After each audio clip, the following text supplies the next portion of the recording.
Beats by Dallas, make it hurt.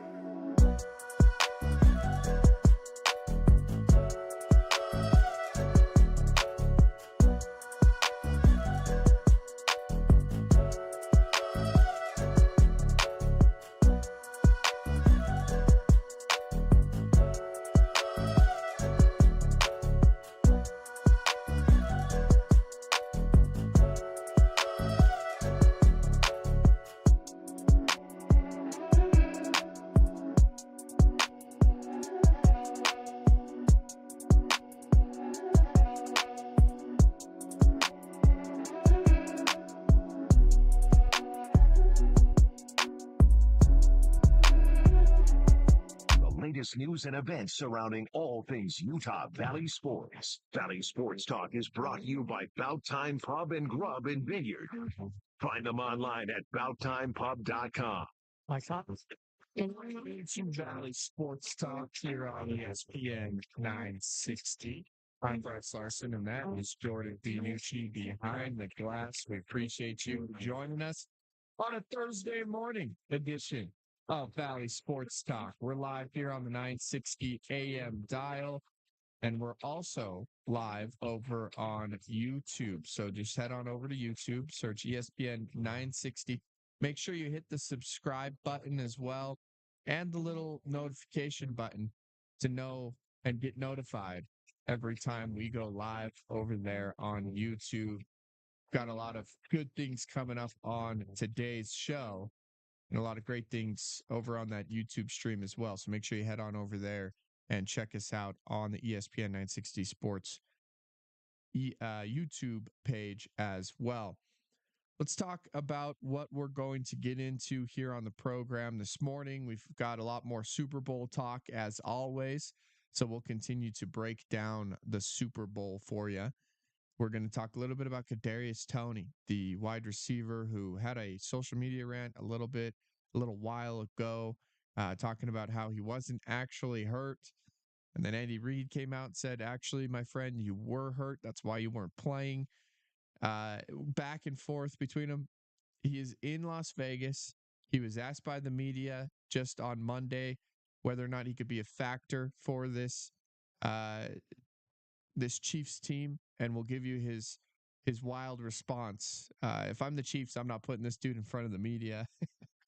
Just keeping him behind the scenes a little bit and then letting him go out there and see what he could do during the Super Bowl, and then we'll reevaluate the situation in the offseason. But, man, a lot of crazy stuff coming out of the Super Bowl. So we'll keep you updated on Kadarius Toney. We'll keep you updated on the Chiefs as well. Talk a little bit about that. Some funny sound coming from Boomer Esiason, some of the guys out of the affiliate out of New York as well. So we'll talk a little bit about that. And Randy Moss, also a little bit of a funny situation happened with a couple of Randy Mosses. So we'll talk about that coming up around the corner. We're going to welcome in Nathan Dunn of the UVU Review here coming up at 8:45 on the program. And we will do so to chat a little bit about an important vote that's going to happen at Utah Valley University. I believe it's supposed to happen today, and it's one of many votes that are going to happen. It's about some student fees that are trying to get passed with a $8-9 increase on the athletic funds at Utah Valley University. So we'll talk with him about that. But not only that, he also wrote a piece about Tanner Toolson that I read through a little bit, and how he's trying to carve his own path amongst the many Toolsons that have played at Utah Valley University. So it was actually a really, really good piece, and really cool to see and hear the insight from Tanner himself, and also to understand a little bit more what it's like growing up with, having great cousins that played basketball, brother and Connor, cousins and Ryan and Jake Toolson that have all played at Utah Valley at one time or another. And it's fun to see Tanner now carving out his own spot within this program and making his own reputation, and possibly even carving his own path through Division I basketball as well. Of course, he started at BYU, now transferred over to Utah Valley. So we'll hear from Nathan Dunn as he caught up with Tanner Toulson to chat a little bit about him and his path to Utah, and then also his path through this basketball program, following in the great footsteps of Connor, Ryan, and Jake that came before him as well.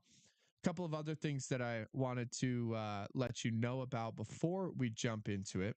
We are going to talk a little bit about the NHL and the possibility of it coming to the state of Utah, probably in the 9 o'clock segment here on the program.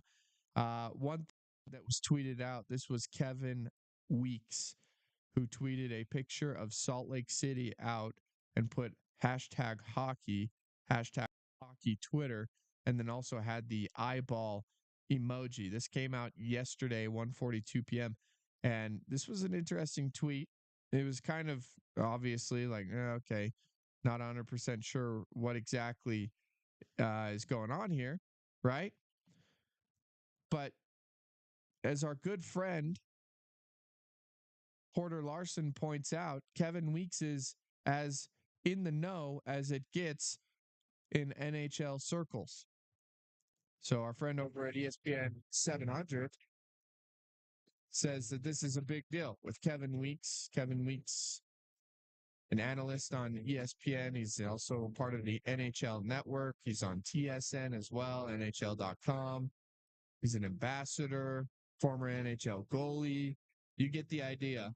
So he's pretty connected inside the NHL sphere. And that tweet came out yesterday. We'll break that down coming up about 9 a.m. here on the program. We'll talk a little bit about the possibility of the NHL coming to the state of Utah. A couple of other things that I want to mention to you as well. Today's game day for multiple different teams around campus at Utah Valley University. Basketball team in action against Tarleton later on tonight. That's a 6 p.m. tip. We'll have the pregame starting at 5:30 p.m. right here on ESPN 960, as well as the Wolverine Sports Network. So we'll bring that to you later on tonight. And then the softball team, opening day for the softball team out in Puerto Vallarta. They play the number one team in the nation at 9:30 a.m. this morning. If you want to watch that, it's going to be on Flow Sports Softball. You can head over to the softball page, check their schedule out. There's a little TV button on the schedule where the Oklahoma game is. You can just click that. You got to sign up for Flow Softball. So head on over there. You can watch it 9:30 a.m. this morning. The softball team gets underway against the number one team in the nation in the Oklahoma Sooners out in Mexico in the Puerto Vallarta Challenge. So shout out to them. On the baseball side of things, just a couple of days ago, Daniel Dickinson named the co-player of the year by the coaches in the Western Athletic Conference. And then also Daniel Dickinson and Matthew Schwartz were named first team WAC selections to the first team WAC team, essentially. I don't know the correct way is slipping my mind. The correct way to put that one. The first team selections to the all WAC team, something like that. When it comes First team to baseball. preseason. Yeah, this is like a word salad. First team preseason selection. Yeah, there we go. First team preseason selections. Something or another like that. You get the idea by this point, though. The middle of that infield, the second baseman and the shortstop, first team all WAC selections there when it comes to the preseason all WAC team. Danny Dickinson, Matthew Schwartz. That's pretty impressive from those two. And Daniel Dickinson, the co-player of the year for the preseason there in the WAC as well. So that's pretty impressive for those two, especially Daniel Dickinson. Excited to see what he can do as a sophomore, just a sophomore this upcoming baseball season. Something else, and it's escaping my mind here, but we're going to jump right into the opening banter, and we'll jump right over to the Super Bowl talk here for you on the program. And then we'll let you know what else is coming up around the corner for you, as well as we jump right into Valley Sports Talk on a Thursday morning. So let's get right into it. The opening banter brought to you by our friends at Body Armor. Yes. Let's begin the show by starting it. Turn it up. It's Brice's opening banter brought to you by Body Armor. Body Armor is proud to partner with Operation Homefront, a national nonprofit. His mission is to build strong, stable, and secure military families so they can thrive, not simply just struggle to get by in the communities that they have worked so hard to protect. In 2024, Body Armor is donating $500,000 to Operation Homefront. To help military families, go to drinkbodyarmor.com/Operation Homefront. Once again, that's drinkbodyarmor.com/Operation Homefront to learn how to support those who serve. Let's continue to break down the Super Bowl. And one thing that I do want to bring up is Kadarius Toney, maybe a name you haven't heard for a while. That's because Kadarius Toney, a while back, I think this is either right before the first playoff game or in between the last regular season game and the playoffs, the wide receiver for the Kansas City Chiefs kind of went on a tirade, a little bit of a rant on his social media page, and it was quite wild. It was on a Instagram Live, and I think it was like 2 a.m. in the morning. He's just sitting there on Instagram Live. And you got to know, when you're on Instagram Live, people are going to screen record. People are definitely going to screen record when a NFL player, NBA player, whatever, whoever it is on Instagram Live at 1 or 2 in the morning. And so he's going on this rant, this social media rant, where he's talking about, I'm not actually hurt. They're saying I'm hurt, but I'm not really hurt. I could play if I wanted to. And then he's cussing all over the place. He's talking about how he should be on the field, how he should be playing for the Chiefs, how he should be doing this and that. So, of course, it gets spread across Twitter. It hits the news feeds. It gets, a lot of runtime across all of the media entities, radio stations. Everybody's picking the story up. And Kadarius Toney, Andy Reid comes out and says, no, this dude's definitely hurt. There's no way he's going to play. I don't know what he's talking about, but he was definitely hurt, and there's no way we're going to let him go out onto the field and play in that type of situation and in that type of status as well. So there's that whole background that you have to know before we start talking about Kadarius Toney and what he said to the media on Monday also.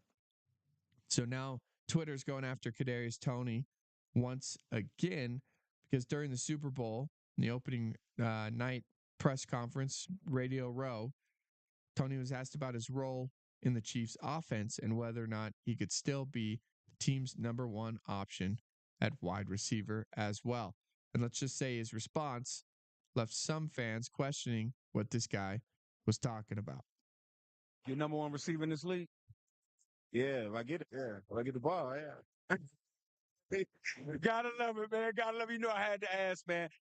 All right, so there you go. That's Kadarius Toney. If I get the ball, yeah. And a lot of people on social media started attacking him, saying, you know what? Not really sure that if you get thrown the ball more often, that Kadarius Toney would become the best receiver in the league and not only just help the Chiefs or become the number one option for the Chiefs. Because throughout the season, Kadarius Toney is one of the players who dropped multiple different balls against the Lions early on. He was a guy who's throughout the season has dropped a lot of passes from Patrick Mahomes. So a lot of people were questioning, what is this dude talking about? You've been throwing the ball all season long, but the ball just continually bounces off your hands. Like Patrick Mahomes can throw you a pretty good ball and you won't reel it in. It's that simple. So there were a lot of people out there that were questioning his decision and saying, yeah, if they actually throw me the ball, as if they haven't been throwing him the football all season long. Jordan Benucci, I want to get your thoughts on this as well. This is kind of an interesting case, and Kadarius Toney has always been an interesting situation for the Chiefs as well. Yeah, I'm kind of surprised that this isn't a bigger story, honestly. I mean, you have the Niner practice field. Other than that, it's not like there's a ton of good copy this week from the Super Bowl. You just have your basic stuff. But I think this guy is such a non-factor that it's funny that no one really cares because, yeah, I haven't, you see a little bit of this on social media, like you said, but you don't see a ton of it. But this dude, you got to shut up. Like Mahomes and Reed have to be going like really? Seriously? This is like diva wide receiver stuff that you put up with from Yeah. like Antonio Brown. Somebody's like a stud receiver. This dude is not that guy. So it's just yeah, it's funny when a guy like this who's really hasn't been terrific this year is like a distraction to the team during Super Bowl week. Yeah, and going back to something that you mentioned, there just hasn't been a lot of storylines coming out of the Super Bowl so far this week because every time they ask Travis Kelsey about George Kittle or they ask Travis Kelsey about Brock Purdy, it's nothing but flowers. Nobody's saying anything inflammatory this week. And it's pretty crazy because normally at least you get like one good sound clip or two, like maybe a Kadarius Toney saying if they actually throw the football to him. But yeah, you're right. They asked Patrick Mahomes about Brock Purdy, and all he has is good things to say about him. So everybody has to revert to what Cam Newton said about Brock Purdy and saying that he's a game manager instead of an elite quarterback that can go out there and really influence the game as well. But you're 100% correct. There's not a lot of stuff happening in the build up and the lead up into the Super Bowl. Feels like there's not a lot of hatred between these two teams. And I don't see why there would be necessarily between the Chiefs and the 49ers as well. But it's just kind of a strange build up to a Super Bowl. At least, sometimes you'd get something from somebody. I think part of it is it's a reflection of the head coaches. Like Andy Reid and Kyle Shanahan are not putting up with garbage. Yeah. Let's be honest. They're no nonsense guys. Both these teams have been really good. The Chiefs are a dynasty. The Niners have been really good for 5-6 years now.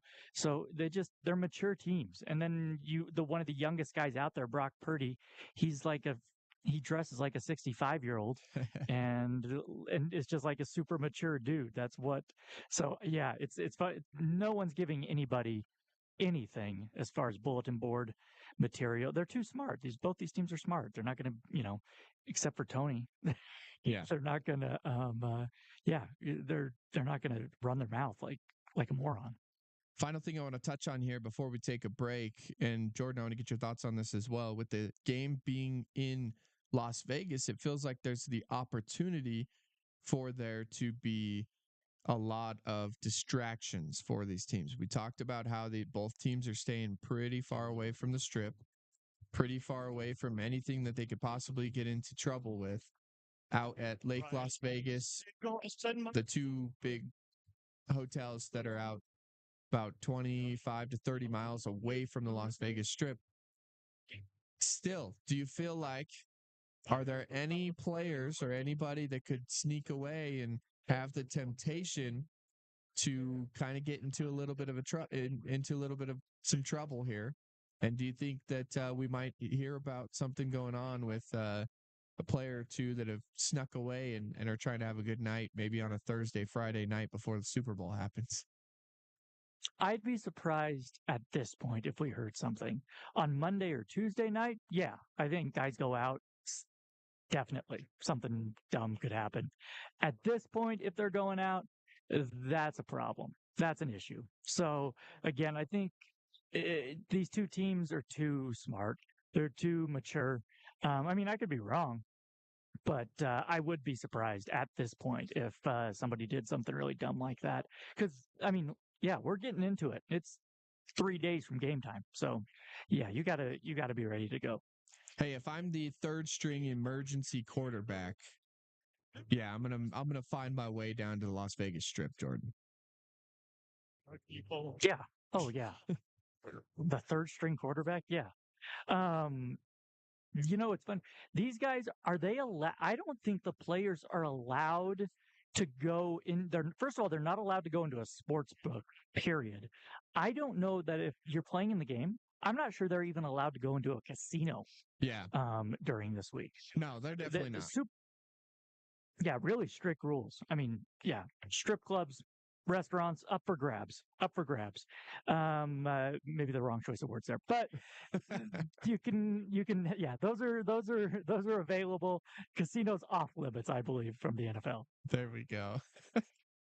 Yeah, go find yourself a nice restaurant, hang out, get some good food, stay away from the casinos, stay away from the sports books, especially. Which I mean, at that point, there's no point in being in Las Vegas. So I could see why none of these guys are actually going to go out and get themselves into that type of trouble. Not to mention the amount of TMZ reporters that are out there waiting to catch you walking through a casino. And just the appearance of you walking through that casino would be enough for TMC. They just grab one picture and you're done for. It's over. Oh yeah, anybody with a cell phone. That's the thing. Is these? If I'm a player now, I'm like, God, what would it have been like to play in the '80s and the '90s? Like, yeah, people will see you. What are you going to do? You're going to take a Polaroid and send it to, the New York Times? Like, what do you? No one's going to believe that you saw me. Now players have to be everything is you're basically just monitored 24/7. Yeah. It's so yeah. The stories that you hear, the things that used to happen, uh, unbelievable compared to it's very corporate now, very buttoned down. You just can't get away with a lot these days, to be honest. Well, even in the early 2000s, they used to get away with a lot of those things. It's really once you're right, the cell phones started coming out with the actual you'd be able to take a video or a picture of somebody. That's when they started really getting in trouble and finding themselves in some bad situations. They could get away with stuff all the way up to 2008, 2010, and then it all turned and no more. Yeah, Ray Lewis, he had a memorable weekend when he wasn't playing in a Super Bowl. So, yeah, you could get away with a lot. Possibly, allegedly, even murder, allegedly. But yeah, it's crazy. I've heard, but I have heard that from former players this week. They'll say, listen, if you're going to go out Monday or Tuesday. You can go out Monday or Tuesday. After that, you gotta button it down. But here's my thing too. You can go to Vegas anytime you want. You can go party anytime you want. You're not like this is a once in a lifetime opportunity with this. You're in the Super Bowl. What are you doing going out at all? Like I don't get that because you can party whenever you want. You're not guaranteed to get back to the Super Bowl. Are you kidding? Yeah, that's true. But you know what? You might want to tell that to Eugene Robinson, who was arrested before the Falcons played in that Super Bowl out in Miami. He was in Miami and he got arrested the night before. The night before the Super Bowl. He was out and got arrested the night before the Super Bowl, and a lot of people blame. He ended up playing in the Super Bowl as well, which is crazy. Ended up playing in that Super Bowl, but yeah, he was arrested the night before down in Miami, and which is pretty crazy. Man, what did he get arrested for? Some I'm gonna have to double check because it was pretty bad one. I do recall. They let him play. I like that. I think he got hit in a prostitution sting. All right, now we're talking. Allegedly. What? Allegedly. Yeah, allegedly, yeah.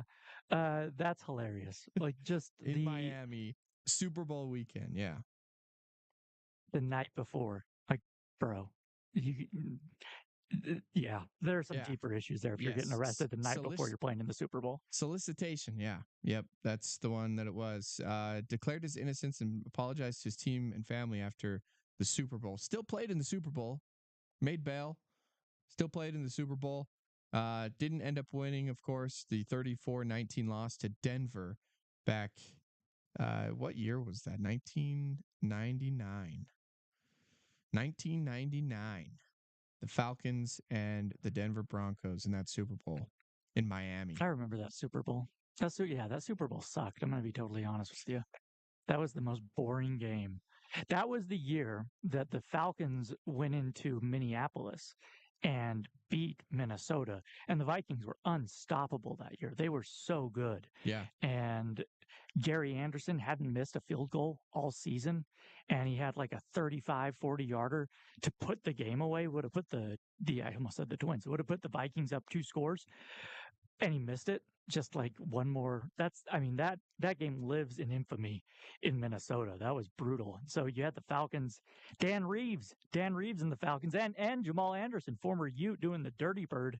Taking on Elway. Elway won 2 in a row. Not a good game. That was boring game. Never really all that close. And everybody in Atlanta blames it on Eugene Robinson for the distraction the night before getting arrested, but still playing in that Super Bowl as well, which is crazy to think of now. I don't think that one's happening this time around. I don't think so either. I'm going to be, I don't think that's happening this time. Because back then, how many people even knew about it? I mean, like the press picks it up, but if it's the night before, it's not making the morning paper. So it's coming on like ESPN, or the radio. That's it. That's the only way you're going to find out about it. Yeah. So, times have changed. Yes, they definitely have. Let's take a break here. We'll come back on the other side. Let's hear a little bit from Boomer Esiason and his radio show out from New York and how they booked the wrong Randy Moss. We'll tell you about it more. We have sound from that as well. It's actually pretty funny. The things that happen on Radio Row from the Super Bowl in Las Vegas. We'll bring that to you coming up around the corner next on Valley Sports Talk and ESPN 960. Want to stay up to date with everything BYU? Hey, We I'm can on help. Ben Criddle Shutterstock keeps you on your informed with profile. everything They want going me to on in pay Cougar for it. Country.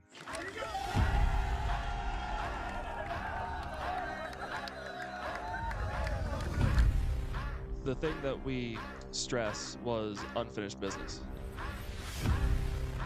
WAC championship, win a regional, win a super regional, go to Omaha. But what this weather did not provide is a shadow or reason to hide. Glad tidings on this Groundhog Day. An early spring is on the way. Swinging a ground ball. Past the first baseman and into right field. The tying run comes. Here comes Rowe. He is safe at the plate. Utah Valley wins it. That one swung on and hit deep to right. That one's headed for Spanish Fort. It's gone. Runner, a swing and a high fly ball right field, going back is bodily. He reaches up, he can't get it. It's over his head. It one-ups the wall. Here comes Luna around third. He will score into third base with a triple. Is Dickinson, and Utah Valley takes a 6-5 lead. I hope that these guys remember this season for the rest of their lives, and they think of these teammates as family for many, many years to come, and that's what we're hoping to accomplish.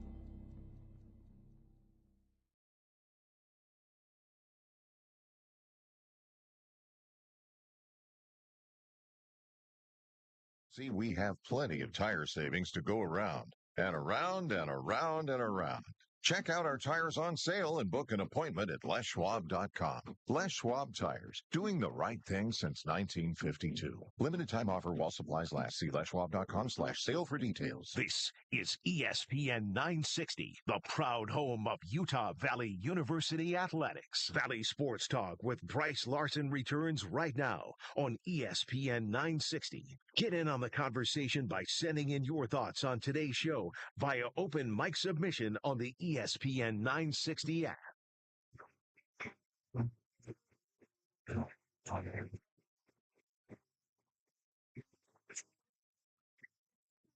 Mike's hot.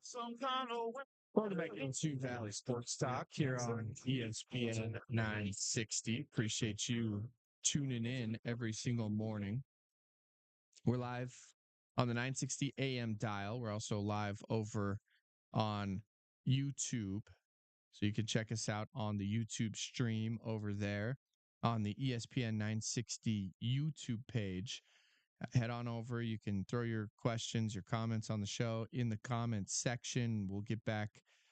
Make sure to answer those questions for you in the comment section there for the YouTube live stream. So head on over to youtube.com/ESPN 960 and you can find us there. You could just go to YouTube and search ESPN 960. You can find the live stream up over on our YouTube page. So if you're listening to us on the 960 AM dial Once you get to your destination, wherever you end up, head on over to YouTube and watch our YouTube live stream the rest of the way.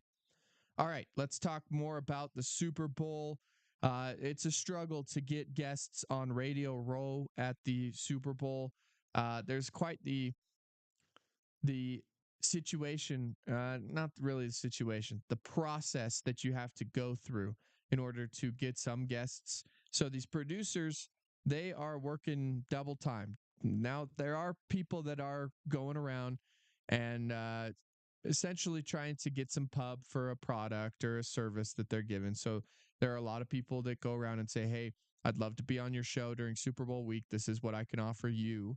And then this is what I ask in return. And it would be, to pub your website, or maybe you have a product that you're trying to sell, something for Valentine's Day, stuff like that people go around Super Bowl row, Radio Row at the Super Bowl in the media press conference area, and they offer to try to get onto different radio shows that way as well. So one thing that you have to know is that there's a lot of people trying to get onto these different shows. And so it can be confusing if you have multiple guys named Michael Jordan, or multiple guys, in this case, named Randy Moss. And so Boomer Esiason, of course, and his different his radio show on WFAN out of New York, his producer booked Randy Moss. And there was a big time miscommunication. Let's say that. There was a big time miscommunication on which Randy Moss they ended up booking. Let's hear what that sounded like. What is Randy Moss promoting, by the way, Al? Do you know? It's something having to do with horse racing. Really? He's very into horse racing. Are you sure this is Yeah. Not the other Randy Moss? The wide receiver, not Randy. Is there another Randy Moss? There's There's an announcer, Randy Moss, who is into horse racing. Please tell me that's fake. No. He's so awesome. Oh my God. Oh my God. Oh no. I saw in the request that Randy would like to talk about blah blah blah. Also, anything NFL related. I'm a double check that. Or maybe the Randy Moss who is the sports announcer or the horse racing announcer. He used to work for the NFL Network. Come on. I swear to God. Yes. It's not possible. This is horrible. This is what Mark Chernoff's talking about. You lazy ass. You're not doing any follow through. I don't want to sound like I'm complaining, because we have a great setup and everything is great, but I can't catch a break when it comes to some of this stuff, right? Like Dua Lipa's in New York when we're out here. I think we're getting Randy Moss. We're getting the white Randy Moss. Just wanted to check to see if you would be interested in current NBC sports broadcaster and former NFL Network broadcaster and reporter. That's right. First of all, like this. Like so. Mark. All right, there you go. That's how it sounded after they figured out they booked the wrong Randy Moss. If you didn't know, as they kind of explained it there's an NBC sports reporter who does a lot with horse racing. He also worked for the NFL Network at one point. So you could see the tie into the NFL. He said that, he'll talk some NFL, talk about the Super Bowl with you, but he just wants you to pub his horse racing. The horse racing bit should have probably thrown, and the producer obviously was like, that doesn't make sense, but okay, it's Randy Moss. We'll talk about whatever Randy Moss wants to talk about. Wrong Randy Moss. The wrong Randy Moss. It's like that Michael Jordan commercial on ESPN. Have you seen that one? Where Michael Jordan is the guy that orders the pizza. The pizza delivery man comes up, and then he opens the door and he's like, "Oh, this is for Michael Jordan." And he goes, "Yeah, that's me." And the guy's just like all disappointed. He's like, "Oh, okay." And then everybody like, "Oh, Mr. Jordan at the restaurant. Mr. Jordan, right this way." And then they get there and they're like, "Oh," and they have like the bottle, the guy coming out with a bottle with the sparkler in it. And then the waiter like waves him off. Said, no, wrong Michael Jordan, wrong guy. Can you imagine Uh, that kind of life?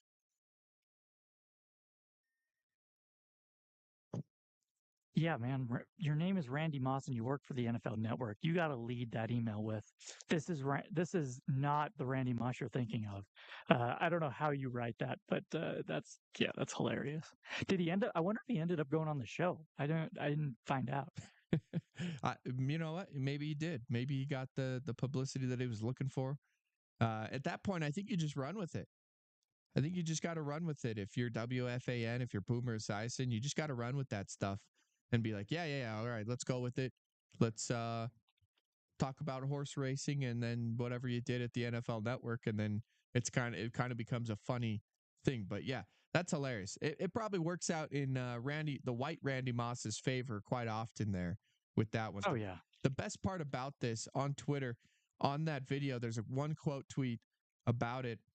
And it's the actual Randy Moss, the one that played in the NFL. He quote tweeted it and said, "Somebody got mossed." That's good. Someone got mossed. That's from Randy Moss himself. That's hilarious. So that must happen quite often, and Randy Moss probably just laughs at it every time that happens to somebody that wants to get the real Randy Moss on. It's a tough life. It's a tough life for that other Randy Moss. Or maybe it helps him out. Maybe it gets him into places. Maybe I bet you it does. Gets him onto some random radio shows and TV appearances as well. Get you a nice table at a Minnesota restaurant. That's what we're all working for. Other than that, I'm not sure what it would get you. Like you said, other than a radio appearance. Hey, you want some NBA trade deadline breaking news? Yeah, let's hear it. You want to mix that in? This is according to Woj, Adrian Wojnarowski. The Indiana Pacers are trading Buddy Hield to the 76ers for Marcus Morris and Furkan Korkmaz. I have no idea who the hell that is. Let's go. And 3 second-round picks. So, yeah, Buddy Hield to the Sixers for Marcus Morris going to Indiana. There's some NBA trade deadline breaking news for you.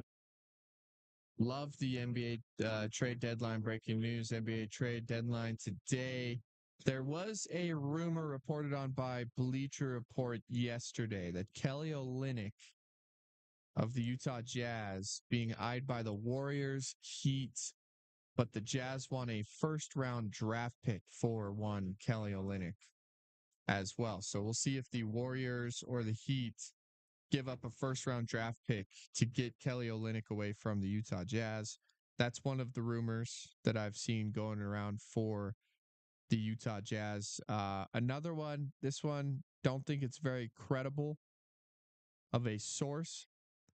It had to do with a rumor about Gordon Hayward. So I'm just going to leave that right there where it's at and not proceed any further in talking about that. I don't think Gordon Hayward ever will be coming back to Utah. And if the Utah Jazz made that move, it actually would be pretty funny. And it'd be fun I would to talk love to about see it. that. Oh, it'd be hysterical. That would be fantastic. What would the reaction be? Oh, he's no, back in the Jazz fans, uniform. You would lose the Jazz fan base very quickly. I think a lot of Jazz fans would still boo him in a Jazz uniform when he came back to Utah. I think that's how bad it would be. That would be a mistake on all parts. Oh, that would be, yeah, not good for anybody really, except us. The next day we could play the sound, but and read his wife's tweets on Twitter. Oh man, she and Matthew Stafford's wife should get together. Make a podcast. Yeah, exactly. No, could you imagine though? That would be a awesome podcast, and I'm not being facetious here, because imagine all of the inside stuff you would hear from the wives who are just talking on a podcast back and forth. You would get a lot of inside information from Kelly Stafford and then Gordon Hayward's wife as well, and just the life of a professional player would actually be quite a fun podcast to listen to, and you'd get a lot of inside information from that podcast as well, especially from Stafford's wife, because she likes to talk about everything that Matt Stafford's up to, especially in the off season as well. that would be a fun one to listen into there. Let's talk a little bit more about the Utah Jazz because we didn't do a ton of it. Who do you think's on the table? Who do you think's off the table if you're the Utah Jazz, Jordan? Obviously, you want to keep probably Larry Markkinen. I want to say Keontae George is a guy you're going to want to keep as well. Is there maybe a Walker Kessler? Are the three dudes that you're probably not going to think about moving or trading either this trade deadline or even in the offseason as well? I think everybody else is probably on the table because I think those are your three pieces you want to move forward with if you're the Utah Jazz. Is there anybody else you would add to that, or is there anybody else you would take away from that list right there? No, nobody else I would add. I think I think everybody's on the table. I don't think you're going to get a trade where it's good enough to get rid of Lauri Markkinen. So in that sense, he's off the table. And I agree with you about Keontae George as well. Everybody else, absolutely, they're taking calls. There's no one on that roster that they're not going to listen to an offer for. But yeah, as far as Markkinen goes specifically, I don't think they would need such a great package. No one's offering them a package to get them to part with Markkinen, unless the Timberwolves come back and they're just like, let's go round two. You're gonna fleece us. Why don't you fleece us again? The Boston Celtics also rumored to be interested in trading for Utah Jazz guard Chris Dunn, and then Kelly Olynyk would be involved. Simone Fontecchio as well, according to Celtics Wire.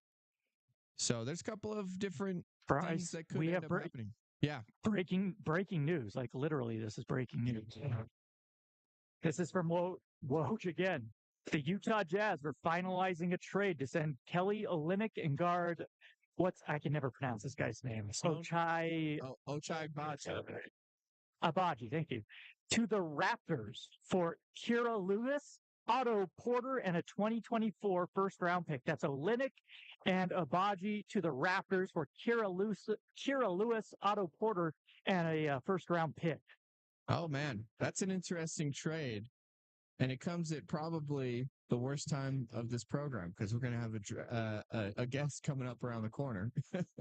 But we're going to break this down a little bit. I like the trade. I like that the Jazz are not necessarily buyers because we knew that they weren't going to be really in it at all down the stretch, especially in the playoffs. I like that, of course, this Jazz team was always going to be a team that's going to build for the future, build for the playoffs.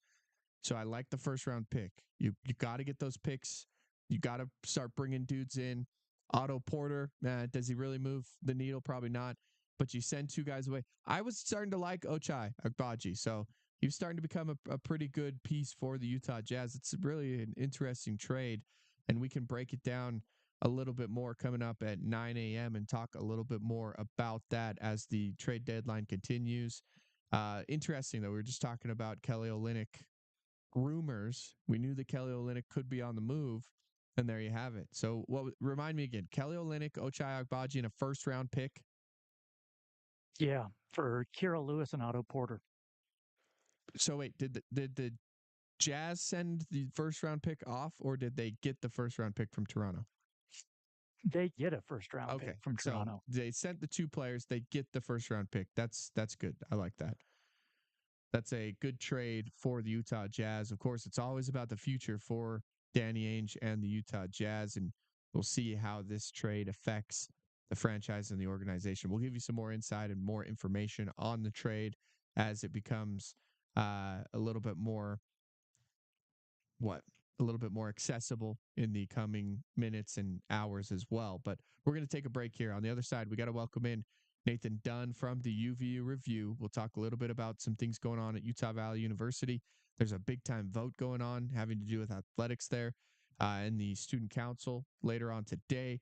And then also we'll get into his article about Tanner Toolson and talk a little bit about this Utah Valley men's basketball team and what they got to do to continue to win down the stretch. Let's take a break. We'll be back on the other side, and we'll bring you some more sports talk here in the state of Utah.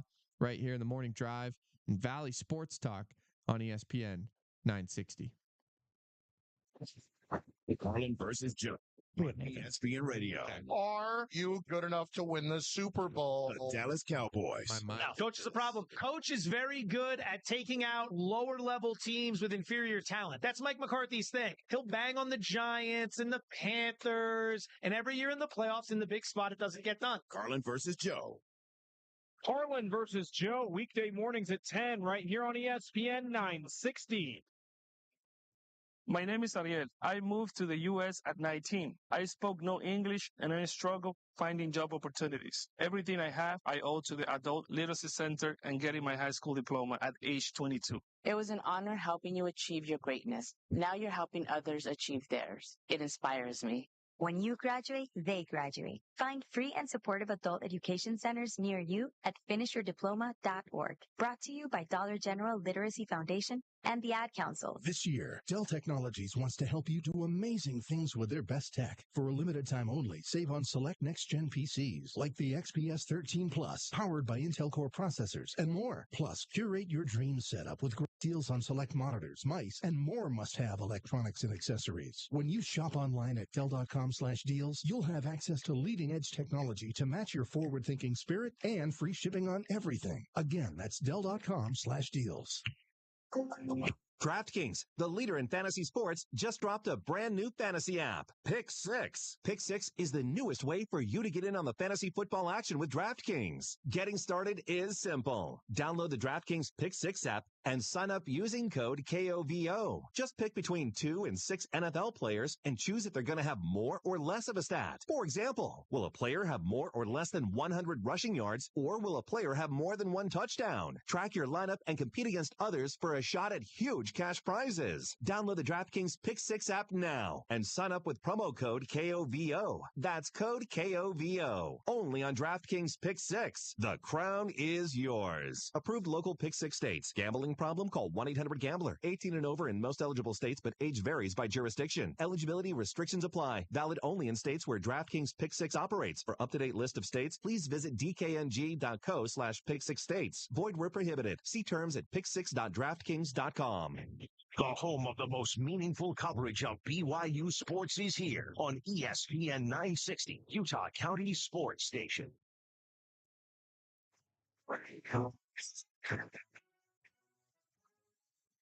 It's time to protect the dead.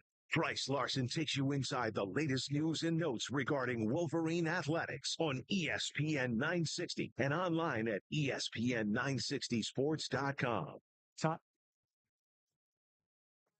Welcome back into Valley Sports Talk here on ESPN 960. We're live from Les Schwab Tires Studios.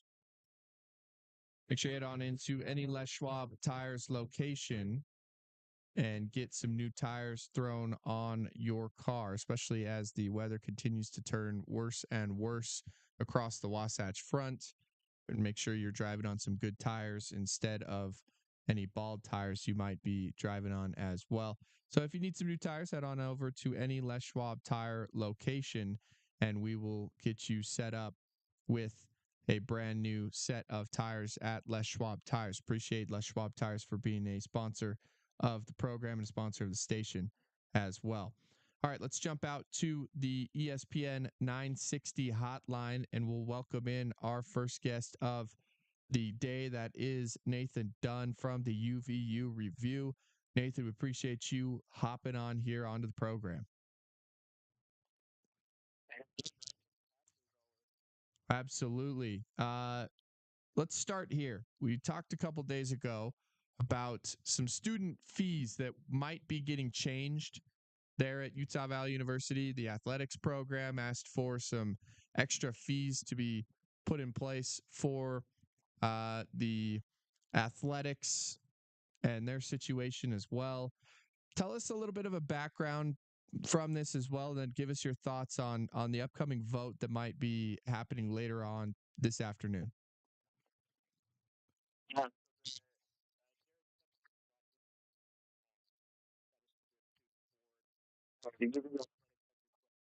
$9.85 increase the student fees as they're trying to cover the cost of living adjustment and an increase officers on the athletic department.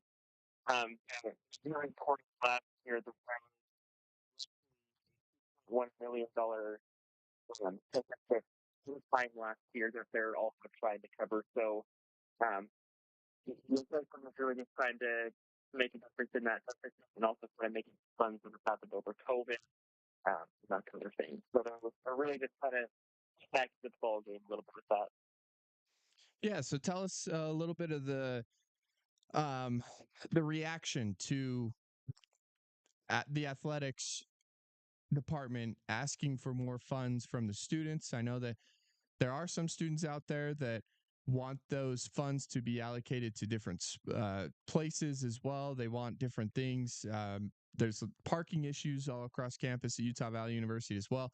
What was some of the reaction that you heard from some of those students that upon that request from the athletics department? Yeah, that's great. More for anything that they are interested in. A lot of comments in our interest page were not in favor of learning adjustments. That people think the students during an event. Don't want to be paying those fees. And it's a lot of people don't understand what the athletics is doing with the money. $1.35 like two different things. It's something and then randomly being dispersed. Like reported that $2.61 go to the cost of the assistance, $4 would go for the travel cost, $1 would go for student health insurance, and $1.25 would raise funds for the brand affiliate. So a lot of this is going to a lot of different things. It's not just going to one thing and then not just pocketing the money. And so I think a lot of students hear, oh, I have to pay an extra $10. No, thank you. But I don't know what that's doing for the athletics department. There's so much going into that would benefit student athletes greatly. And there's a lot of them at Utah Valley. All right, so give me some of your opinion on this as well, and what your thoughts are on this vote on athletics asking for a little bit more money and what it could possibly do to help out the different student athletes and the different athletic programs on campus.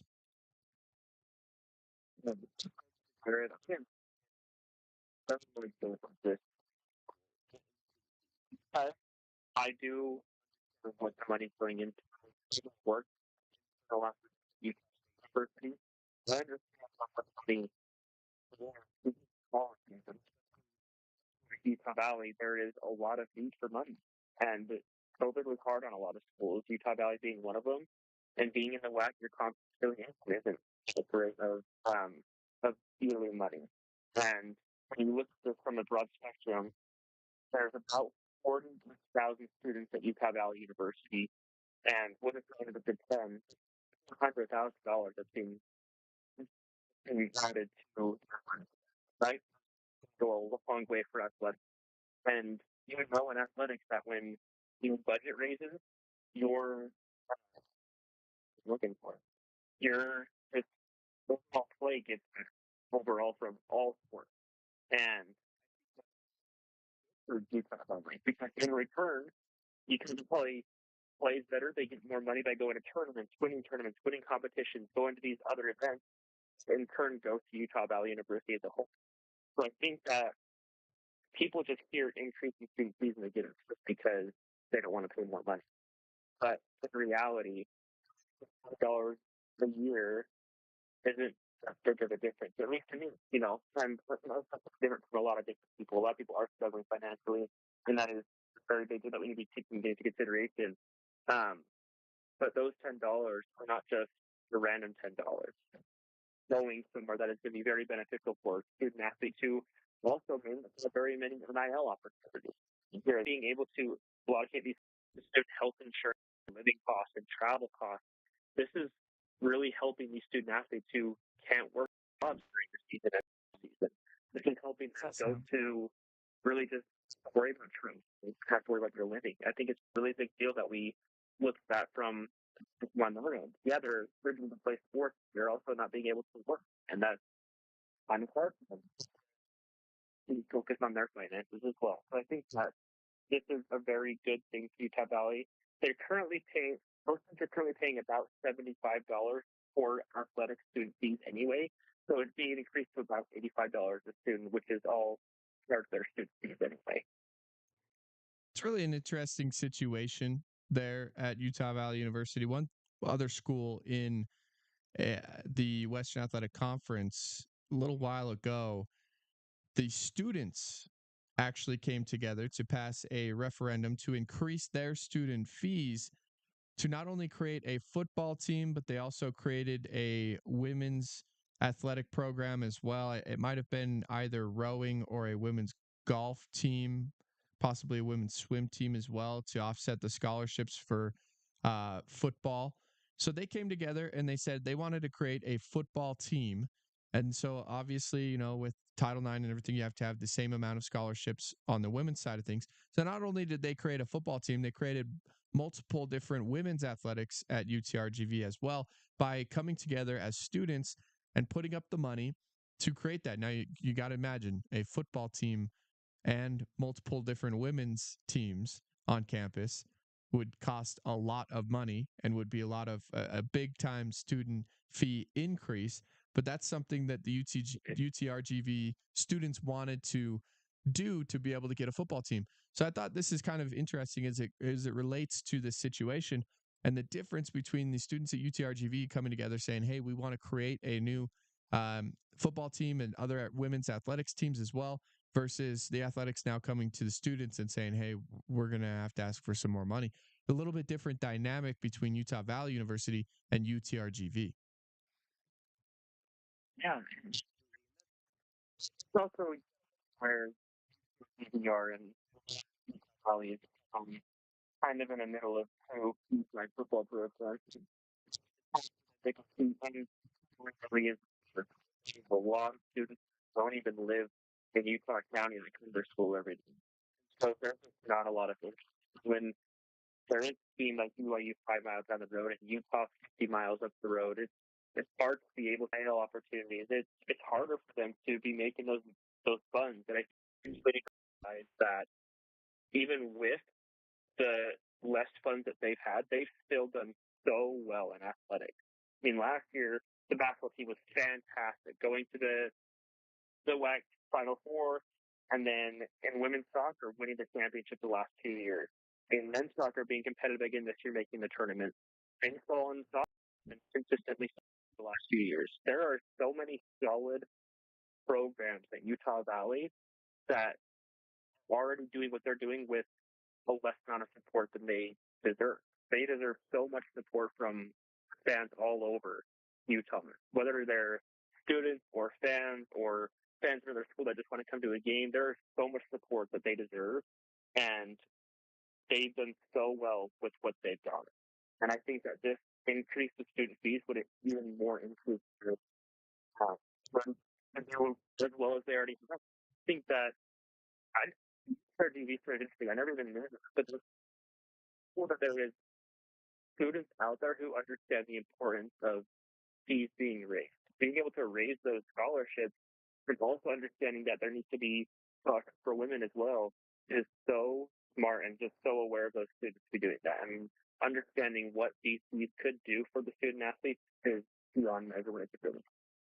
Yeah, definitely an interesting situation there at Utah Valley University. Nathan, before we go, I want to ask you about this article you wrote in the UVU Review on Tanner Toulson. Tell us a little bit about your conversation with Tanner, and then just a little bit about that article and where people can find it. Yeah, he's just one of the Denver top scale. All talking to sports players, ethics, and I out where he came. His brother and his dad playing for UVU, BYU, and his cousins playing for UVU and BYU. I think to understand that he's so aware of where he comes with the athletic that he has, but he wants to make a name for himself. And I think that's really interesting that makes me find how he compares LeBron James and Bronny. Bronny is one of the reasons he was ready to remember that his dad. And so it's kind of this Tanner. Tanner's just wanting to make a name for himself. Tanner's the ultimate brain guy, quiet the rim. One thing he kind of heard with me is he's very vulnerable, which I really appreciate. His full story part, his transferring from BYU to UVU, talking about how he was injured coming into BYU when he got surgery on his mission, and how he played right away. There was a lot of guys ahead of him, some guys that are now 26 years old and still playing. But some guys have been get and being able to realize that he playing somewhere and make an impact and being able to recognize that and make that transfer is awesome. And he's coming to great. But he's young, he's still learning, but I think very highly of Tanner, and if you want to read the story, you can go to uvureview.com, and it is just on the homepage. It's the third story down right now. Tanner posted on his own story. We all appreciate the support and supporting Tanner and what he's been doing. Final thing for you before we let you go. Thoughts on the game against Tarleton tonight? What do the Wolverines need to do in order to get away with the win and start winning down the stretch here? The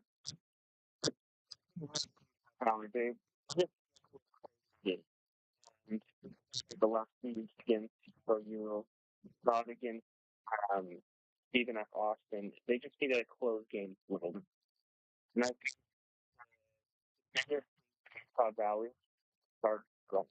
And even though it's not this contradiction, they need to be starting on the basis. They looked at Weber State game and kind of saw how they right team. I think and then they closed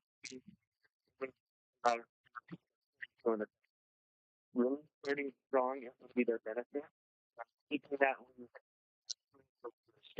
when you Oregon State to going into the half, start Oregon State just came out and they really need to be starting full pass strong. And I'd really like to see a two games for parallel. There's been these probably big score all year. The only thing that kind of not bugs me, but you can simply notice is the shooting percentages. Shooting 29% from the field, 14% from three, and 61% from the curve. While he's scoring a lot, he is taking a lot of shots that just aren't going in. Yeah. I think I'm getting to the rim a little bit better. I'm just handling for those fadeaway jumpers in the mid range, which he can hit, but when it gets 18 the game, only 7 of them are going in. You're having opportunities for Dorius at the rim, who's been fantastic this year. Coulson in the corner for a three, or Kamani Dowdy, who's going to be open a lot this game. Just putting up more spacing for them is going to be the key to this game. So I'd like to see Caleb have a little bit more complete game at the rim, and just getting the ball to more on the perimeter and knocking down those threes. All right, there you have it. Nathan, appreciate your time, and thanks for hopping on with us here. Any further tonight? Absolutely. We will see you later on tonight. That game against Tarleton starts tonight, 6 p.m. Mountain Time. Going to be a 5:30 pregame show right here on ESPN 960 and the Wolverine Sports Network. So make sure you tune in for that pregame show. Interesting game for Utah Valley tonight. They got to get it going. They have to start winning at home. They've got a couple of tough games back to back coming off that game against Grand Canyon. Now they've got the number 2, number 3 team in the conference with Tarleton at home. Going to be another tough one for UVU, but they can win and they can beat Tarleton if they play a solid, complete game later on tonight. We'll see how it goes for the Wolverines. Mention a 6 p.m. tip at the UCCU Center. Make sure you get out and support Utah Valley. And then Saturday, they've got Abilene Christian at home as well, a 2 p.m. tip there. And we'll have a pregame starting at 1:30 p.m. right here on the Wolverine Sports Network as well. All right, we'll take a break. Hour 1 of the program in the books. Appreciate Nathan Dunn for joining us. You can find the full interview if you missed any of it over on the Valley Sports Talk with Brice Larson podcast, wherever you get your podcasts. You can also find a full recap of the show and the full live stream of the show over on YouTube, as it's archived on youtube.com/ESPN960 as well. We have the full live stream on YouTube, and you can go check it out. It'll be on demand as soon as we get done with this live stream as well. Let's take a break here. Hour 1 in the books, Hour 2 coming up around the corner. Let's talk some Utah Jazz, the breaking news of that trade coming down. And then we'll also talk a little bit about the possibility of the NHL coming to the state of Utah. That and more around the corner right here on Valley Sports Talk and ESPN 960. You're listening to Valley Sports Talk on KOVO. Kevin Connors from ESPN, the People's Champ, on the line. So let's get out to the ESPN 960 hotline. Kevin, let's get into that connection with Utah Valley University. When did it all begin? Bryce, we used to do a segment on SportsCenter called Star of the Night, and it was sort of a deal where the producer said, you guys pick someone or something that stands out to you, and we'll give you a minute worth of real estate to kind of tell the story and make it happen. So I'm looking through the college basketball scores. This has got to be 8, 9, 10 years ago. And I see Utah Valley beats BYU. And I had two immediate questions. One, what the heck is Utah Valley? And two, what is going on in that town given how big of a win that must have been? So we dig in a little bit, of course, and I find out that Mark Pope is the coach and that this is a great school with a terrific basketball tradition, and it's sort of new to Division I. And so I feature Utah Valley, and Bryce, to this day, I still hear from Wolverines fans and folks in Utah about that segment and how much it resonated with them. And it was something that was really, really neat to me. And I've got so many great friends from Orem to this day. It's really been a very, very fun relationship. Tune into Valley Sports Talk every weekday from 2 to 3 p.m. on ESPN 960 and ESPN960sports.com. Find for low prices on the materials you need. Because Lowe's knows savings. Lowe's knows pros. Selection varies by location. While supplies last. Discount taken at time of purchase. See sales associate for details. Hey, I'm Reba McIntyre. And like you'll hear a lot of people tell you that you can do anything you want. I'm here to tell you that's true. Since I was a little girl, I dreamed of becoming a successful singer and entertainer. It took a lot of hard work, dedication, and perseverance to find my success, but it was worth it. I never gave up on my dreams. Remember, you can never have a dream come true until you've had a dream. This message is brought to you by the U.S. Air Force. You are tuned to Valley Sports Talk on KOVO Provo, ESPN 960. Download the ESPN 960 app for free today. Valley Sports Talk with Brice Larson returns right now on ESPN 960. Get in on the conversation by sending your thoughts on today's show. Open mic submission on the ESPN 960 app. I thought.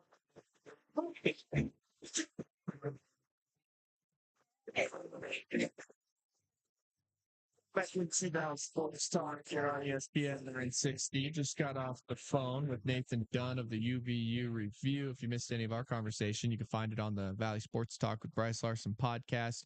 Also be archived over on youtube.com/ESPN 960 as well. So make sure you head on over there to watch the full show and get that interview with Nathan Dunn.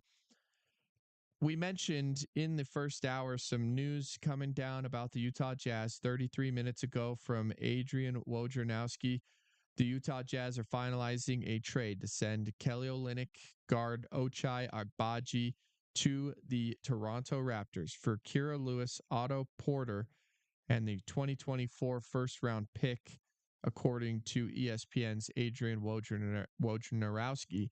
The interesting thing about this, Kelly Olynyk was in a lot of different rumors. We mentioned the Boston Celtics had a little bit of a rumor going around in a trade possibility for Kelly Olynyk.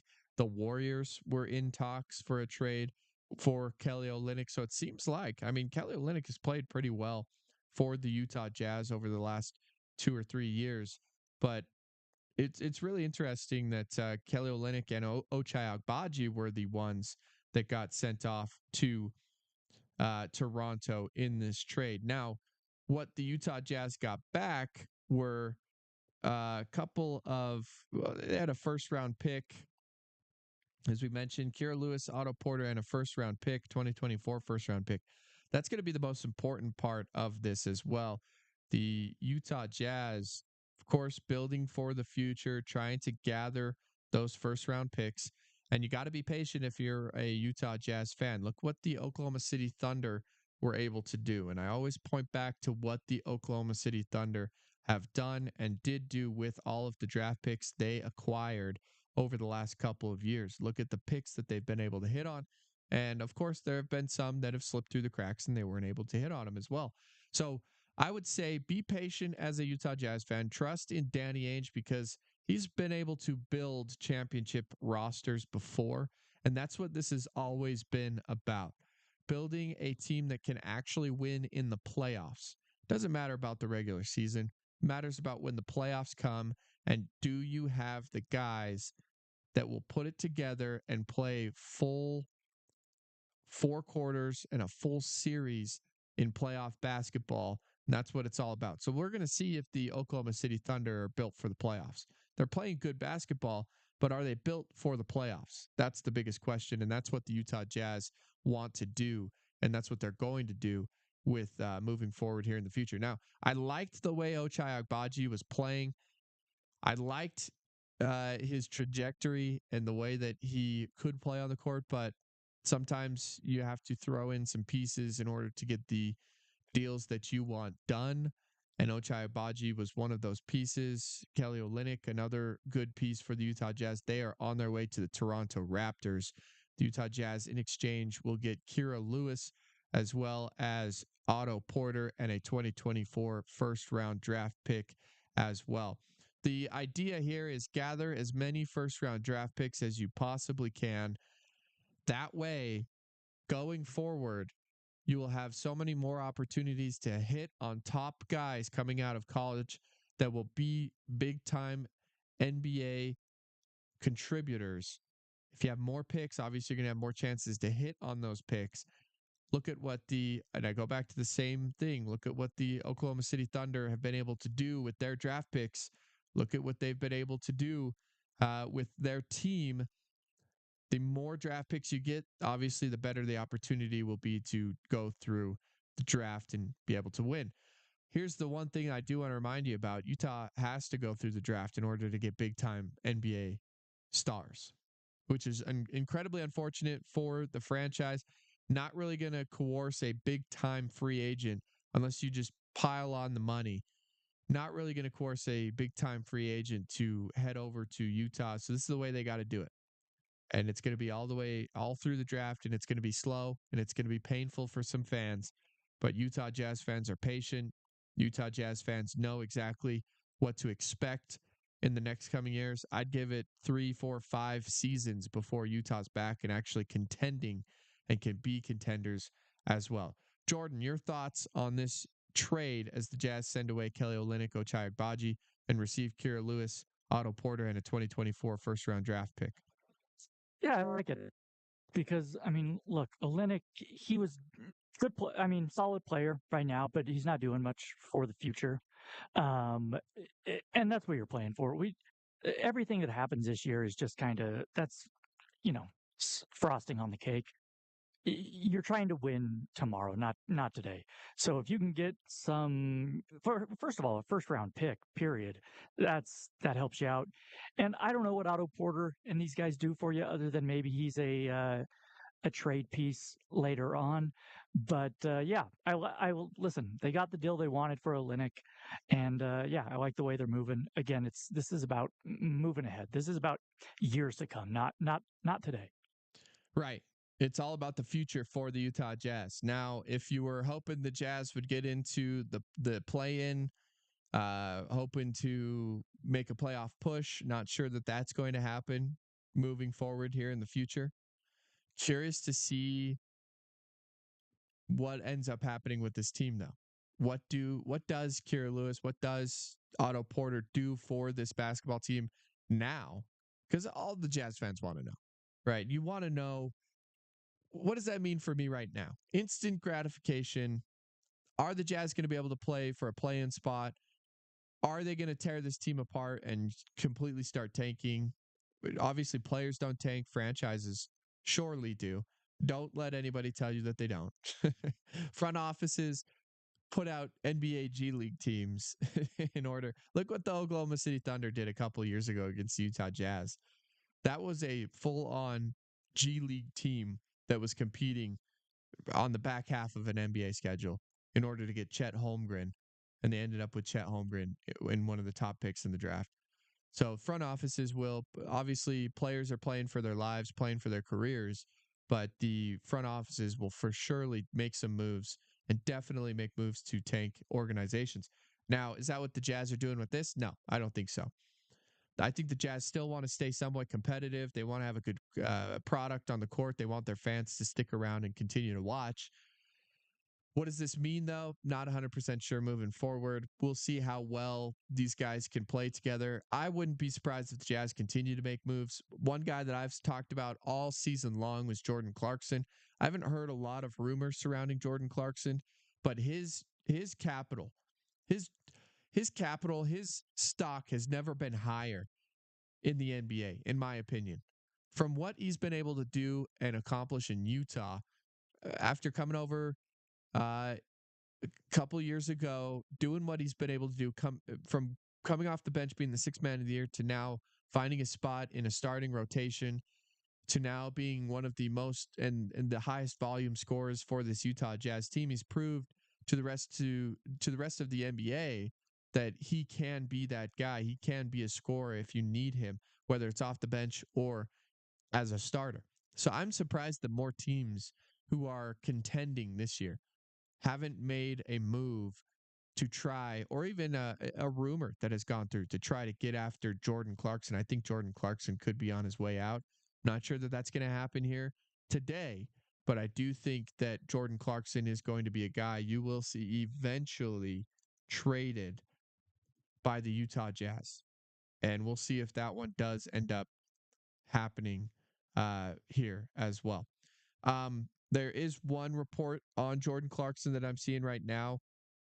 Jazz guard Jordan Clarkson, quote, would welcome a trade to the Knicks per insider. This was from Inside the Jazz on Fan Nation as well. And Tony Jones of The Athletic reported that this was actually over on our friend Spence Checkett's show on ESPN 700, our sister station, that Tony Jones mentioned Jordan Clarkson would welcome a trade to the New York Knicks. And so maybe the Knicks are taking a look at Jordan Clarkson. But I think if you're a Utah Jazz fan, you've grown to love a guy like Jordan Clarkson so much you wouldn't want to see him leave. But I think the time is coming. And I want to prepare Jazz fans. I'm not saying anything is imminent, anything is coming down the pipeline, but I just want to make sure that everybody's prepared. Jordan Clarkson might be leaving the Utah Jazz today, and he could be leaving after the season as well. I would not be surprised because his draft capital, his stock around the National Basketball Association has never been higher as well. Any final thoughts from you, Jordan, before we move along here? No, I'm just refreshing Twitter, waiting for the next move. So, I think that's not surprising that Clarkson would welcome a trade to a New York and be a winning team. The Knicks are playing really well right now, so they're a big threat in the East. Until they're not, still the Knicks. So we'll see. But yeah, I mean, yeah, not surprising. Oh, maybe well, I mean, what time is the deadline? Is it this? I think it's this afternoon. So we're going to see a flurry of action between now and this afternoon. Yeah, so Jordan will keep eye out for that breaking news, and we'll keep you updated as that breaking news continues to drop throughout the day. Very interested to see if the Jazz decide to make any other moves the rest of today. Also excited to see what else happens around the rest of the NBA and the rest of the league as well. By the way, you mentioned the Knicks playing some really good basketball. OG Anunoby, that trade for OG Anunoby was a great trade for the New York Knicks. Added a lot on the defensive side of the basketball. That's the one thing the Utah Jazz needed. So I'm curious to see, maybe does Otto Porter add that for you? Is Otto Porter gonna play a lot for the Utah Jazz? As well. Curious to see what they add for Utah coming up, and if that can add some on the defensive side of the basketball, because that's something that we noticed Utah has really struggled with so far this season. Is playing defense, and they beat the Oklahoma City Thunder. They were able to do it by holding them to 117 points versus 135, 139 that they've been scoring in the last couple of matchups between the Jazz and the Thunder as well. All right, let's take a break here. Coming up on the other side, let's talk some college basketball around the state of Utah. We'll talk a little bit about Utah Valley in action tonight against Tarleton. We're also going to talk a lot about BYU, Utah State. And then there's also a story about a couple of players out on the East Coast who have formed a union, a workers' union on a basketball team. I believe this was at Dartmouth. We're going to talk about this. All right. We're going to talk about this and what that means for college athletics coming up. I know there was an attempt at Northwestern to do the same. Let's talk a little bit about that and more in a college basketball segment coming up around the corner right here on Valley Sports Talk and ESPN 960. Mike Greenberg. Greedy. When I worked in Bristol, there was a little area in the cab that you would get snacks and put them in a plastic bag. When you came up, they would weigh them, and that's how they would charge you. And one time, the guy behind the thing said to me, "Oh, Mr. Greenberg, you're going to have to put your nuts on the scale." I could not continue. I said to him, "How do you expect me to go back to work now? Like I'm supposed to host Sports Center tonight after you just told me to put my nuts on the scale?" Greeny, weekday mornings at 8, right here on ESPN 960. Teachers are dynamic leaders shaping a new generation. They bring a variety of perspectives from diverse backgrounds, innovating how they teach to prepare students for our fast-changing world. They're skilled experts, discovering a universe of solutions, telling stories, inspiring, mentoring, connecting cultures, leading by example. Teaching is a journey that shapes lives. Are you ready? Explore teaching at teach.org. Supported by the U.S. Department of Education and 1 million teachers of color. Hey, Les Schwab Tires here. Right now, you can save up to $150 on select sets of 4 tires during our Founders Celebration Sale. So stop in, save some money, and help your family stay safe on the road. You'll see we have plenty of tire savings to go around, and around, and around, and around. Check out our tires on sale and book an appointment at leschwab.com. Les Schwab Tires, doing the right thing since 1952. Limited time offer while supplies last. See leschwab.com/sale for details. Ever wish your favorite features came standard? Like guac on your burrito or in-flight Wi-Fi? Good news. At Utah First Credit Union, we've made all of... Go down low. Chewy gets double teamed. Chewy with the step back. Oh, the touch! Woo! Previous games, I've been a little, not myself. Yeah. Just trying to do the right things, but, have fun. Couple bonehead stuff, missing a dunk, sending a shot over the backboard. But, that shows I'm having fun. That Big Daddy running the lane, takes the bump with the body. As long as we keep playing hard, previous games, we've had spurts and then energy drops, but you could feel it today. We never let our foot off their neck, so I feel that's what we have to do to win every game. Rebound, play hard. We had the good game plan, number 2 was the main focus, and I can say we took him out of his game. Back out to Toulson. Step back with the man in his face. That was pure as soon as it left his hand. We're basketball players, man. We play basketball, so that's what we're going to do. Everywhere we go, man short, man down, we still got to go out there and play as hard as we can. And I feel like we got pretty good guys all across the board, so we can make it happen. Health at 801-263-7777. That's 801-263-7777. Or visit revivemenshealth.com. DraftKings, the leader in fantasy sports, just dropped a brand new fantasy app, Pick 6. Pick 6 is the newest way for you to get in on the fantasy football action with DraftKings. Getting started is simple. Download the DraftKings Pick 6 app and sign up using code KOVO. Just pick between 2 and 6 NFL players and choose if they're going to have more or less of a stat. For example, will a player have more or less than 100 rushing yards, or will a player have more than 1 touchdown? Track your lineup and compete against others for a shot at huge cash prizes. Download the DraftKings Pick 6 app now and sign up with promo code KOVO. That's code KOVO. Only on DraftKings Pick 6. The crown is yours. Approved local Pick 6 states. Gambling problem? Call 1-800-GAMBLER. 18 and over in most eligible states, but age varies by jurisdiction. Eligibility restrictions apply. Valid only in states where DraftKings Pick 6 operates. For up-to-date list of states, please visit dkng.co/pick6states. Void where prohibited. See terms at pick6.draftkings.com. Over the last few years, things have gotten weird. And for our kids, these things can be overwhelmingly stressful. Scientific research and real-life experience tell us that the number one antidote to stress is authentic, trusted relationships. So that's why I am committed to building and maintaining a trusted state. This is a trusted space. Access free Nick films and Saban is going to resources join from trusted College Game Day. spaces in your schools and communities Saw at that one. thetrustedspace.org. You're listening to ESPN 960, the home of Wolverine athletics. Let's look in on college basketball around the state of Utah in a college basketball segment here on Valley Sports Talk with Brice Larson. Whether it's the Wolverines, Cougars, Utes, or Aggies, Brice has you covered with the latest news in college basketball in the state of Utah. Mike's on. Welcome back into Valley Sports Talk here on ESPN 960. We're live on the 960 AM dial. We're also live over on our YouTube page, so go ahead and check us out over there. ESPN 960sports.com online as well. Make sure you go and check out all of our content across all of our different platforms. You can download the ESPN 960 mobile app wherever you get your apps, and then download the Valley Sports Talk with Brice Larson podcast in case you miss any of our different interviews and different things that we've done throughout the week as well. Another Woj bomb coming through here. The Detroit Pistons are finalizing a trade to send guard Alec Burks to the New York Knicks. And this is in exchange for Quentin Grimes. So Quentin Grimes to the Pistons, Alec Burks over to the New York Knicks as well. And the NBA trade deadline continues.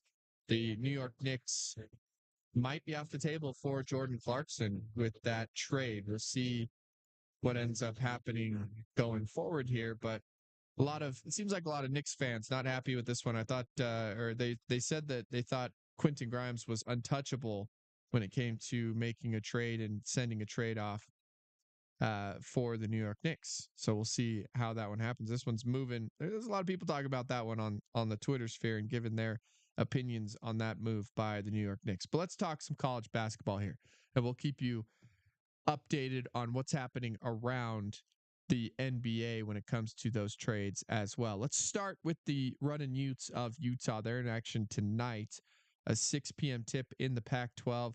They have the number 8 team in the nation heading to the Huntsman Center up in Salt Lake City.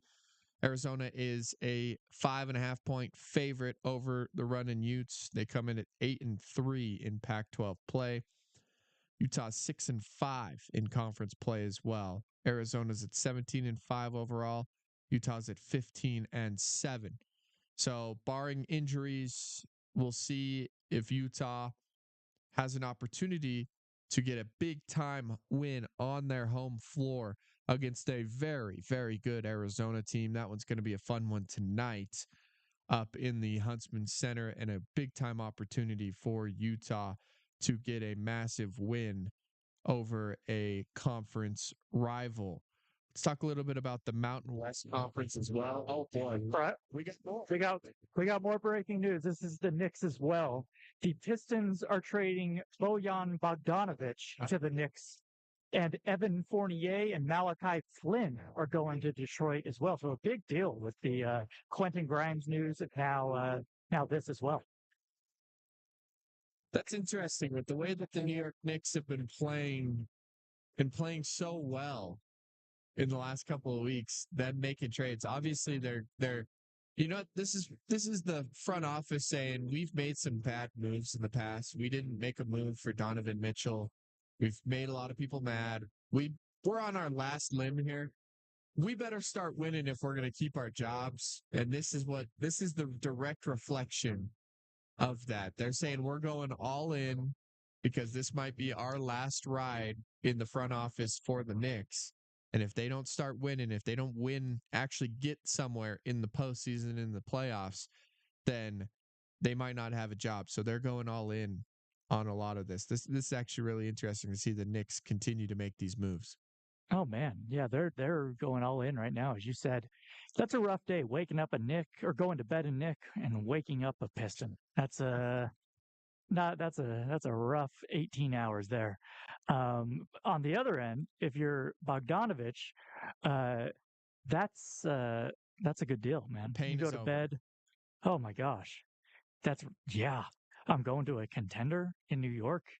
after being on the worst, the Pistons team that set a record for consecutive losses. That's a good day. That's a good day. Not only that, but you're leaving the city of Detroit and you get to go live in New York now, which is probably better than living in Detroit. I won't lie. Yeah, Detroit has its Detroit, New York City. It's a toss up. It's a they're nice. Yeah, they're nice parts of Detroit. No, that's a good day for him. Bad day for Malachi Flynn and Evan Fournier. Yeah, definitely. Let's talk a little bit more about college basketball. Get back to talking about Utah State and Boise State here as well. Utah State, Boise State on Saturday coming up here. It's going to be in the Spectrum, and this one's another big one for the Aggies of Utah State. They beat Boise State on the road just a couple of weeks ago. And listen, the top of the Mountain West Conference standings is tight, 7-3. There's 4 teams at 7-3: Boise State, Utah State, San Diego State, and New Mexico, all at 7-3 in conference play in the Mountain West Conference, and they're all fighting and jockeying for position. So another massive game after coming off of 2 massive games for Utah State as they host Boise State. This one, hey, they actually got it on TV this time, Jordan. Fox Sports 1, FS1, 8 p.m. Mountain Time tip from the Spectrum on Saturday evening. So that one could be a fun one and a good one to tune into if you are sitting around on a Saturday night wondering what's going on here. Let's talk a little bit about the Western Athletic Conference as well. A Thursday night action from the WAC here. Utah Valley in action tonight, a 3.5-point favorite at home over Tarleton. What's going on with that line, Jordan? I will remind you, Tarleton this season 15-7 on the year, 8-3 in conference play are the Texans of Tarleton. Utah Valley on the other side, 9-13 overall, 4-7 in conference play. UVU, a 3.5-point favorite at home. How has Tarleton played on the? I'm looking it up right now. How has Tarleton played on the road this year? Well, they had to have gotten some wins on the road. You would think with that record. That's interesting. That is that's a very interesting line. That's ESPN bet. Okay. So Tarleton, they're 5-5 on the road. That's why that line is where it is. And I think Vegas knows UVU typically plays really well at home. I don't know, man. That is interesting. That's 3 points at home. Boy, that's tempting if you're a gambler. Because man, yeah, not a lot of points. So here's their wins and losses, some of their wins and losses on the road. They beat Stephen F. Austin on the road earlier this season. They beat Florida International on the road early this season as well. Really good one. They won at Loyola Marymount on the road, a team that beat Gonzaga earlier this season. We know Gonzaga's not what they have been in the past couple of years. They lost to Grand Canyon, Cal Baptist. They beat UTRGV down in the Rio Grande Valley. And then they beat Abilene Christian as well on the road. So this is a good team. This is a good Texas team that's coming in.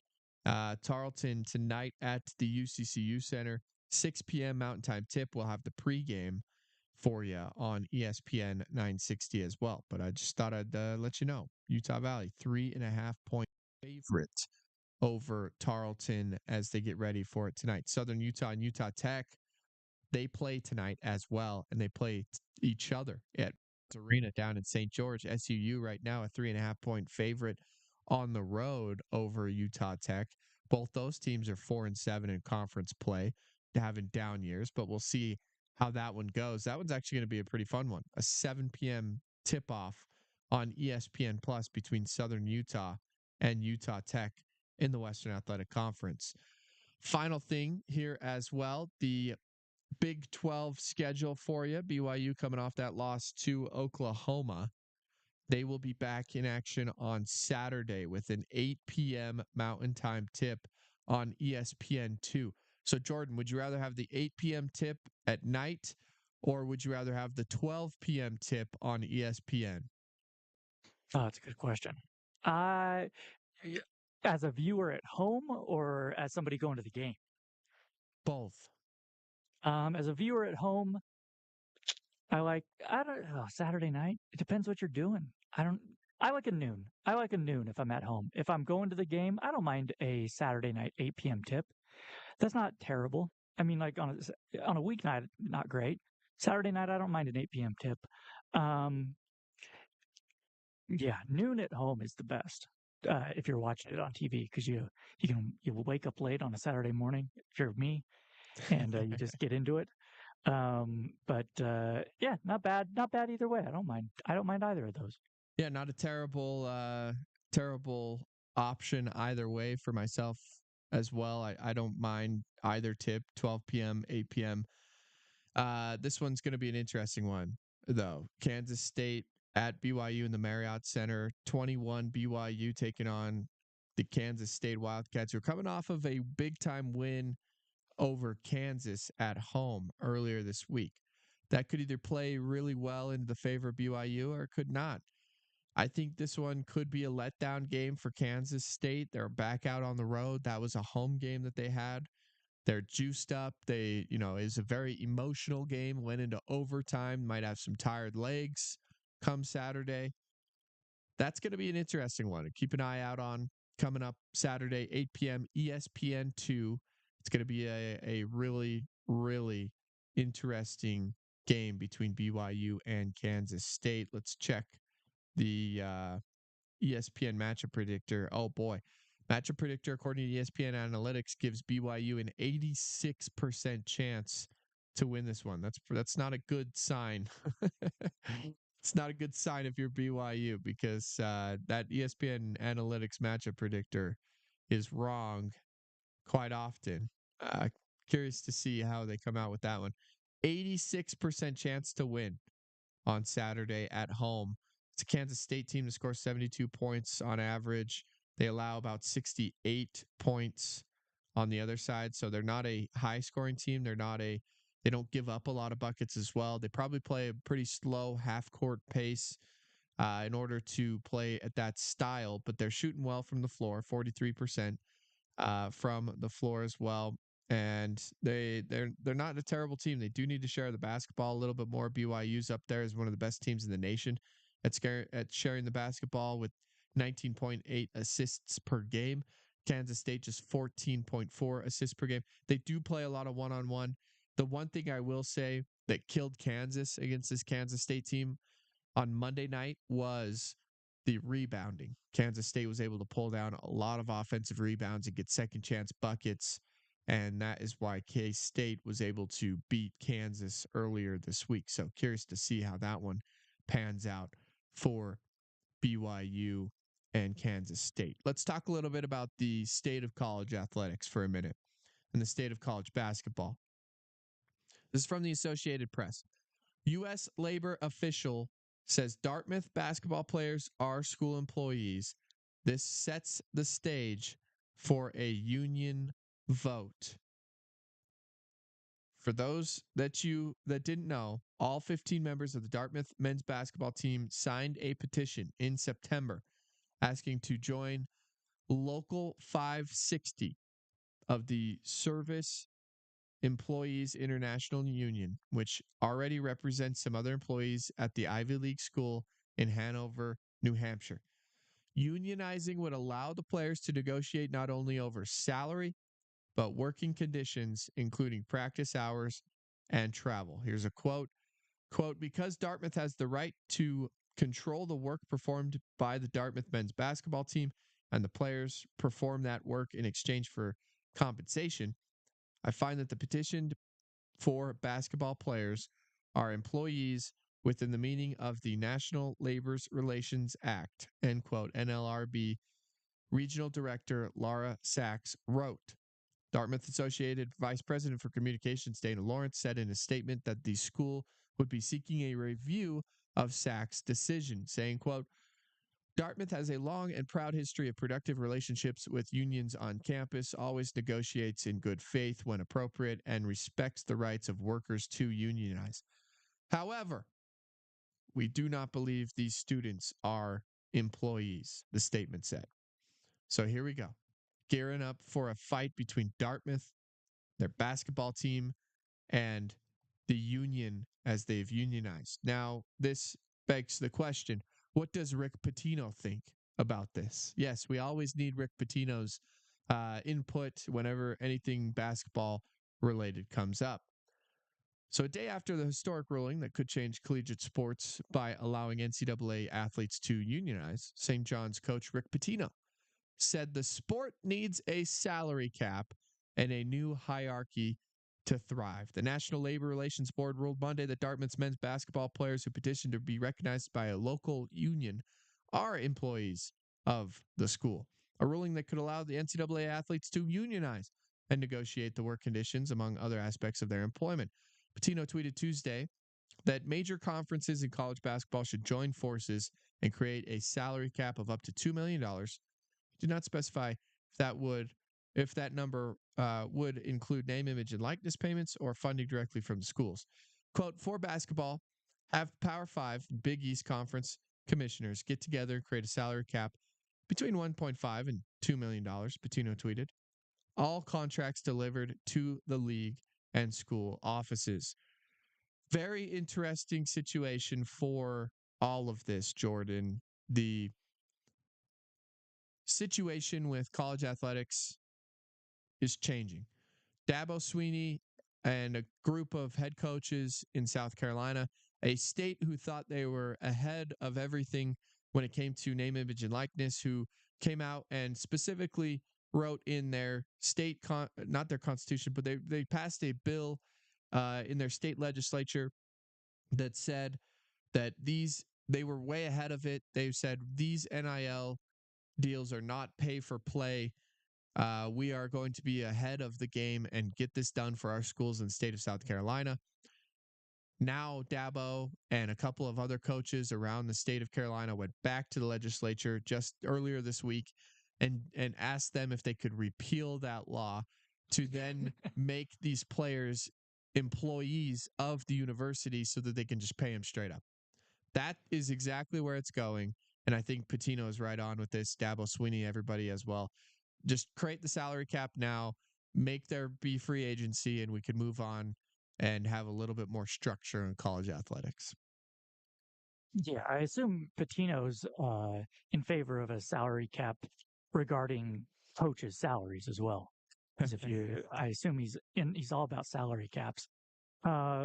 Yeah, I mean, I don't know. I'm not in favor normally of a salary cap for these guys. But the, there have to be some regulations.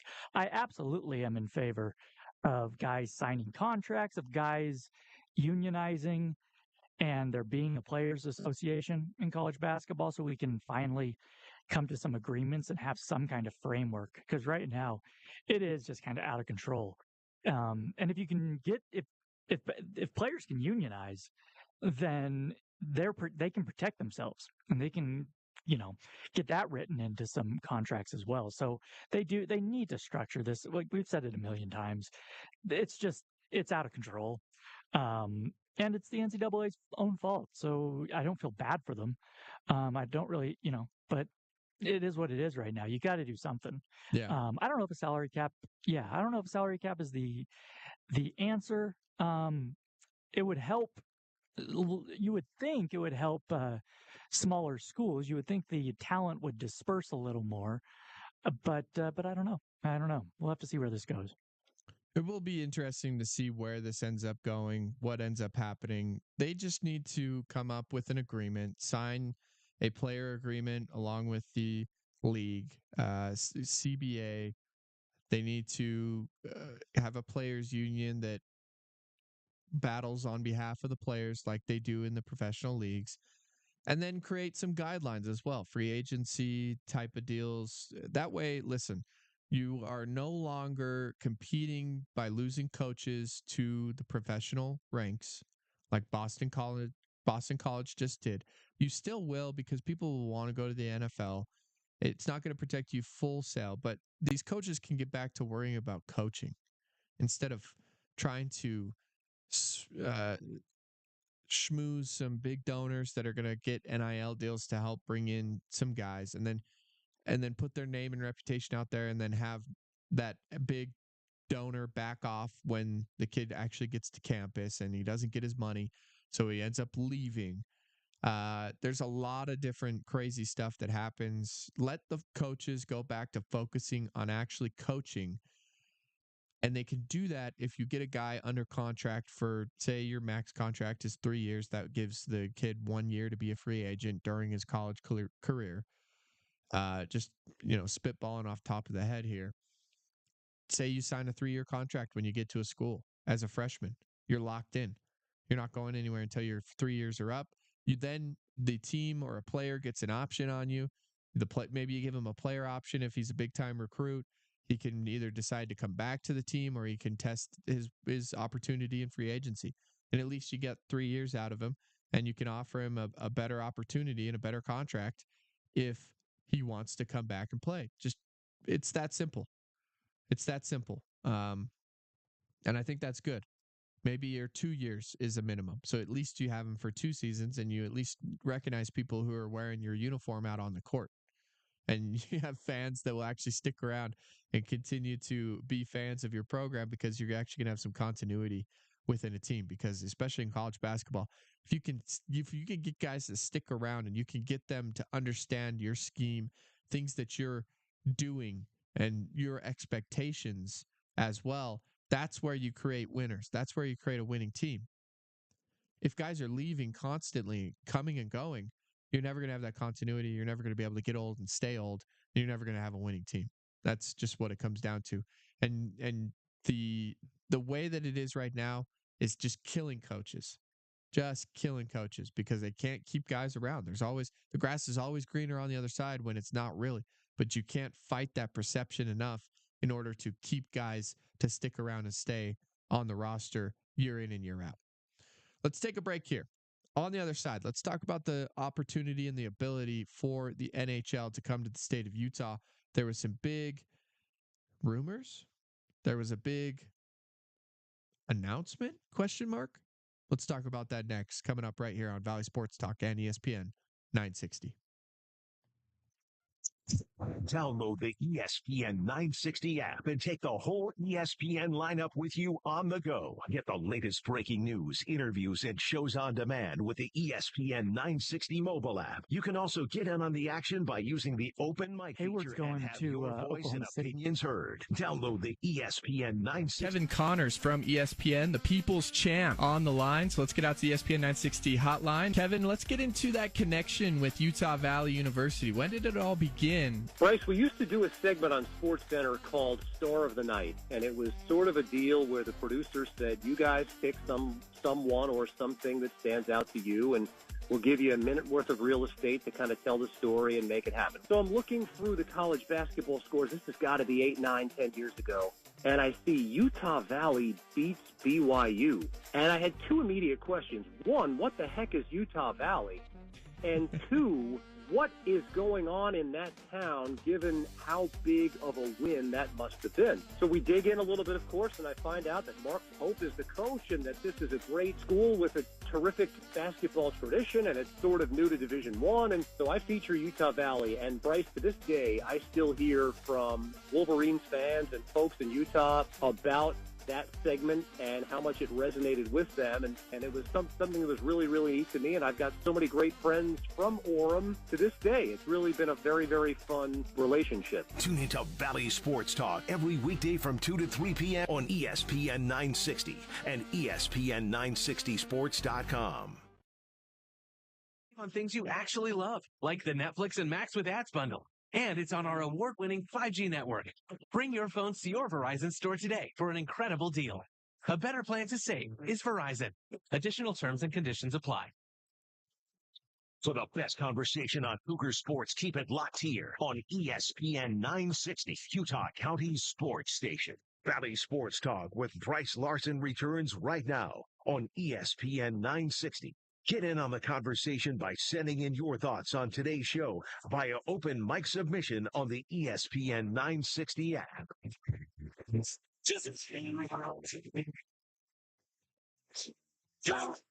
Like top.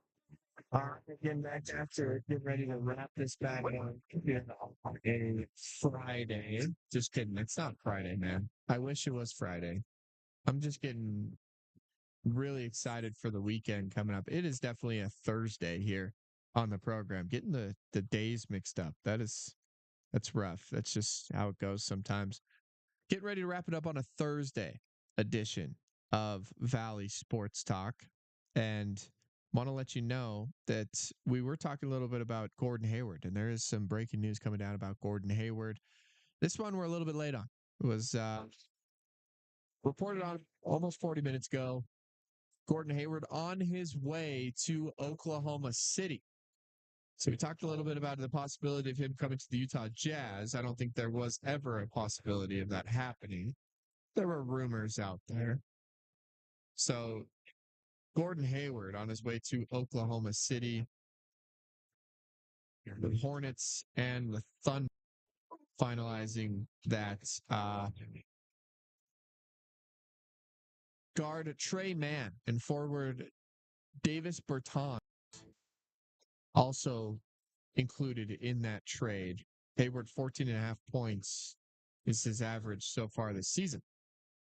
So we'll see what type of help that gives the Thunder. Some size, versatile guy, 6'7" dude. See what happens with the Thunder and Gordon Hayward.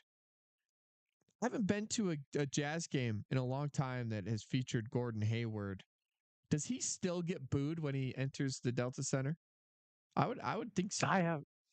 Yeah, I haven't. Boy, I haven't paid attention to that for a long time. I was at his last game in a Jazz uniform.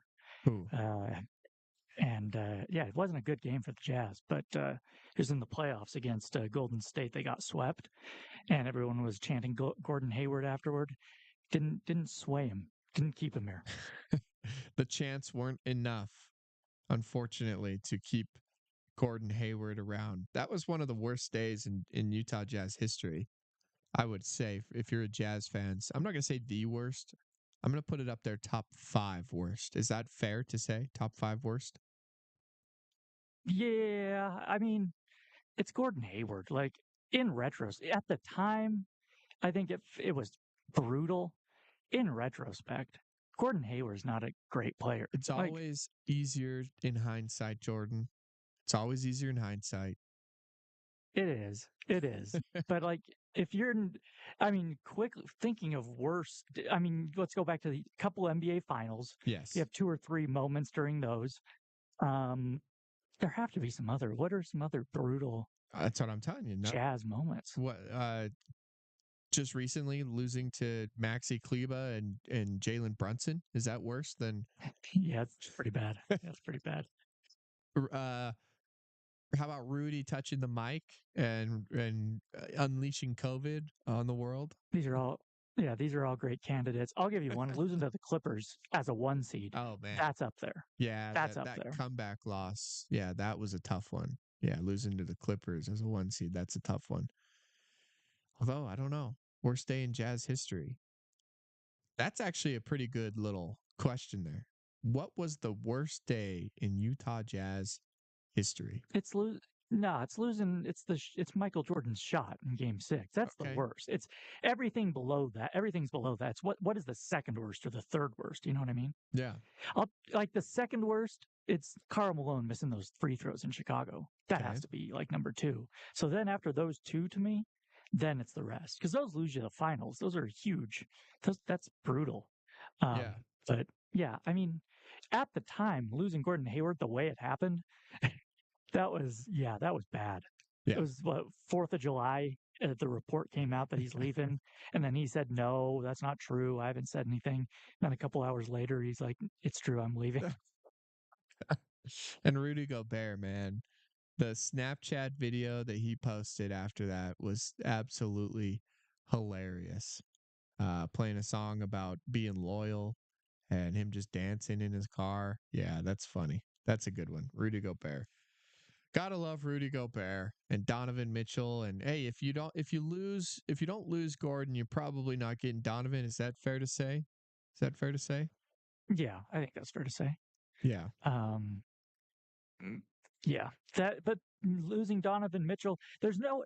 Can you think of one moment during that whole saga that you could put up there? Because that whole thing, that was rough for Jazz fans. Yeah. I mean, Donovan Mitchell was 10 times, 100 times as as popular as Gordon Hayward. He was beloved here, and that went downhill quickly.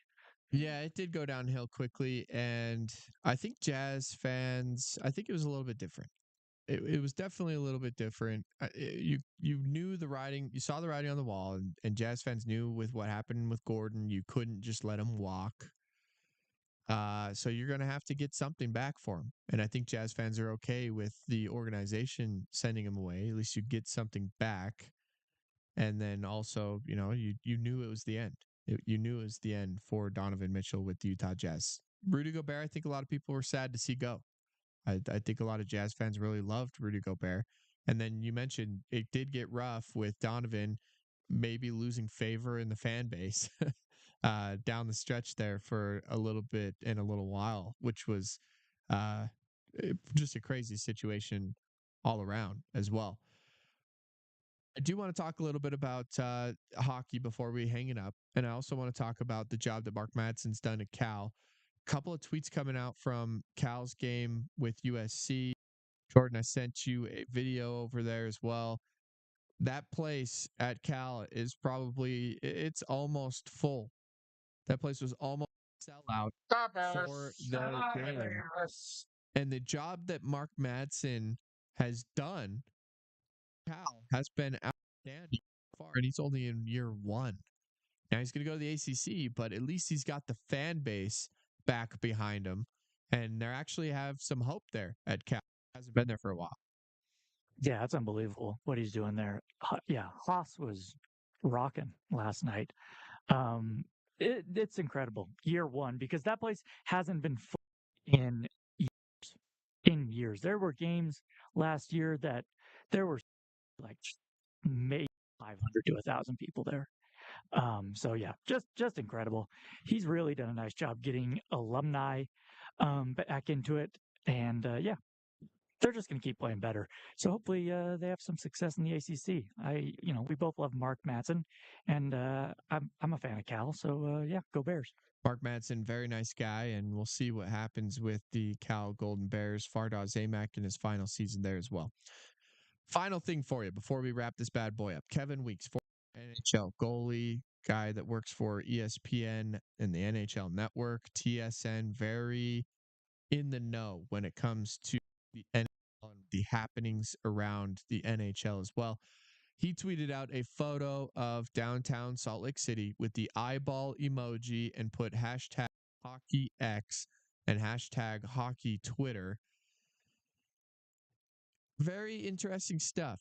Our friend over at ESPN 700, Porter Larson, also tweeted out this is a guy that knows what he's talking about when it comes to the NHL. If anybody knows anything, it's Kevin. So that is good news. This has 1 million views, 2.6 likes, over 300, almost 400 retweets. This is big news for the state of Utah. It sounds like things are going well with Ryan Smith and trying to pull a hockey team into the state. Is it an expansion franchise, Jordan, or are we getting the Arizona Coyotes really quickly? I think I assume it's the Arizona Coyotes because I didn't think the NHL was preparing to expand that quickly, but I guess we'll see. I guess we'll find out. We'll keep you updated right here. We'll be back same time, same place tomorrow, back on Valley Sports Talk and ESPN 960.